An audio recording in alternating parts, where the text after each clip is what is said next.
তারা যেভাবে আমার বাবার দাড়িকে যেভাবে কাটা হয়েছে, আমি এই মোহাম্মদুল্লাহ বলতেছি, তোদের 100 ইসকন সদস্যকে আমি জবাই করব। আমার বাবাকে তোরা যেভাবে বুকের ভিতরে এরকম নিরীহ মানুষটাকে লাথি মেরেছিস, তোদেরকে বলতেছি আমি তোদেরকে আমি জবাই করব। এই বাংলা দাঁড়িয়ে আমি বলতেছি, মোদি, আমার বাবাকে তোরা যেভাবে উলঙ্গ করেছিস, আমি তোর ধুতি খুলবো, তোকে জবাই করব।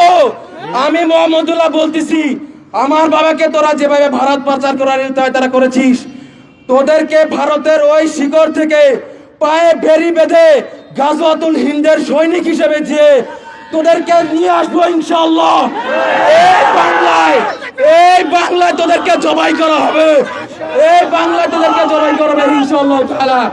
আমার বাবাকে ওরা গত 21 তারিখে আমার বাবা সকালে আজগার আদায় করার পর 7টার দিকে হাঁটতে বের হয়েছিল। ওরা মাজুখান বাজার, গাজীপুরে মাজুখান সবাই ছিলেন, ওই মাজুখানে ওই জায়গায় 7টার দিকে কোনো দোকান খোলা থাকে না। ওরা 5 মিনিটের ভিতরে একটা অ্যাম্বুলেন্স ভাড়া করে আমার বাবাকে সরাসরি চাপ মেরে গাড়ি থেকে নেমে বাবার মুখে রুমাল ধরা হয়। তারপরে বাবা যেন রুমাল থেকে মুখ সরাতে না পারে, সেজন্য বাবার পিছে বাবার ব্রেন টিউমারের সিরিয়াস অপারেশন হয়েছে। ডাক্তার বলছে এখানে যেন আঙ্গুলের ইশারাও না লাগে। ওরা ওইখানে এরকম ভাবে জোরে জোরে 3টা থাবর মারছে আমার বাবাকে। আমার বাবাকে থাবর মারার পর আমার বাবা আর সইতে পারে নাই।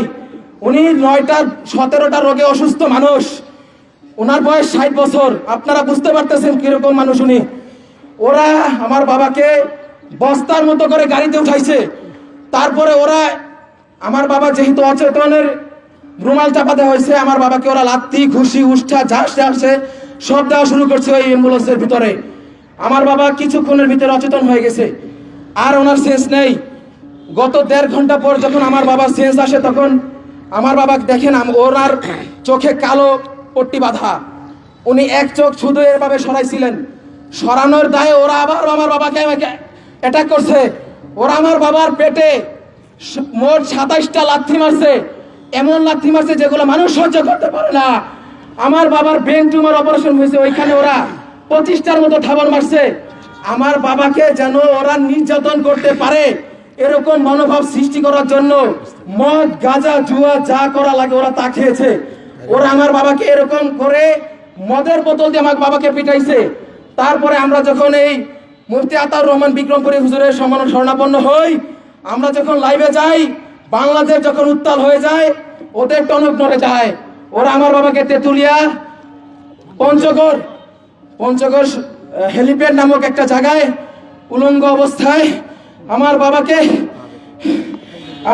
শিকল বেঁধে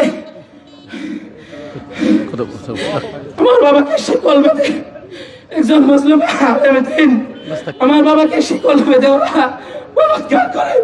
আপনাদের কাছে জানতে চাই, আপনারা দাওয়াতি জনতাকে এটা সহ্য করতে পারেন না?